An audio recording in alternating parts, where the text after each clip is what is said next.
ನಾನು ಯಾಕೆ ಹೀಗೆ ಮಾಡಿದೆ? ನಾನು ಮಾಡಿದ್ದು ಸರಿನಾ? ಸರಿನೇ ಆಗಿದ್ರೆ ನನಗ್ಯಾಕೆ ಇಷ್ಟು ಹಿಂಸೆ ಆಗ್ತಿದೆ? ಇಷ್ಟು ದುಡ್ಡು ಕದಿಯೋ ಧೈರ್ಯ ನಂಗೆಲ್ಲಿಂದ ಬಂತು?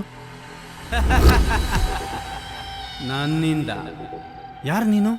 ರಂಗ, ಪ್ರತಿಯೊಬ್ಬ ಮನುಷ್ಯನಲ್ಲೂ ಒಂದು ಕಪ್ಪು ನಾಯಿ, ಒಂದು ಬಿಳಿ ನಾಯಿ ಇರುತ್ತೆ. ಒಂದು ನೀನು. ನಿನ್ನೊಳಗಿರೋ ಕಪ್ಪು ನಾಯಿ ನಾನು. ನನ್ನ ಒಂದೇ ಒಂದ್ಸಲಿ ಕೆಣಕ್ದೆ. ನಿನ್ನ ಹತ್ರ ಎಷ್ಟು ದುಡ್ಡಿದೆ ನೋಡು. ಮನೆ ಮನೆ ಮನೆ ಅದೊಂದಿದ್ರೆ ಸಾಕು. ರಂಗ, ಇದು ಹೇಳೋದನ್ನ ಕೇಳಬೇಡ, ಇದು ಹೇಳೋದನ್ನ ಕೇಳು. ನನ್ಗಷ್ಟೊಂದು ಆಸೆ ಇಲ್ಲ, ಹೊರಟೋಗು. ಏನು? ನಿನಗಾಸೆ ಇಲ್ವಾ? ಮಗ ಬೇಕು, ಹೆಂಡತಿ ಬೇಕು, ಜಮೀನ್ ಬೇಕು ಅನ್ನೋದು ಆಸೆ ಅಲ್ವಾ? ಆಸೆ ಇರೋ ಪ್ರತಿಯೊಬ್ಬರಲ್ಲೂ ನನ್ನಂತವನೊಬ್ಬ ಇರ್ತಾನೆ.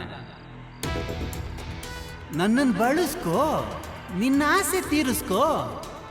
ನಿನ್ನಂಥ ಕಪ್ಪು ಮುಖವಾಡ ನನಗೆ ಬೇಕಾಗಿಲ್ಲ. ನಿನ್ನೊಂಥರ ನನ್ನ ಜೀವನದಲ್ಲಿ ಕಪ್ಪು ಚುಕ್ಕೆ ಇದ್ದಂಗೆ.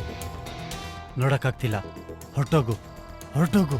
ಲೇ, ಪ್ರಕೃತಿಯಲ್ಲೇ ಕಪ್ಪುಗಿರೋ ಒಂದು ಅಮಾವಾಸ್ಯೆ ಇದೆ ತಾನೆ, ಅದನ್ನ ಸಹಿಸ್ಕೊಂತೀರಾ?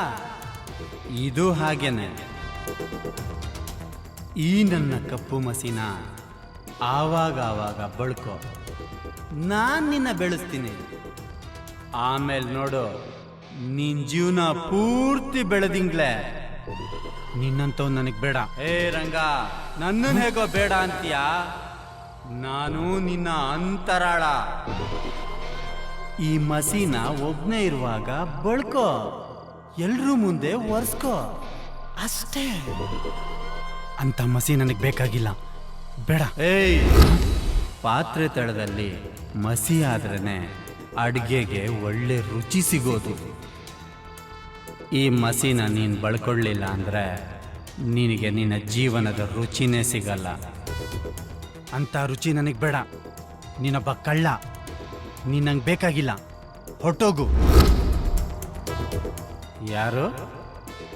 ನಾನು ಕಳ್ಳನ?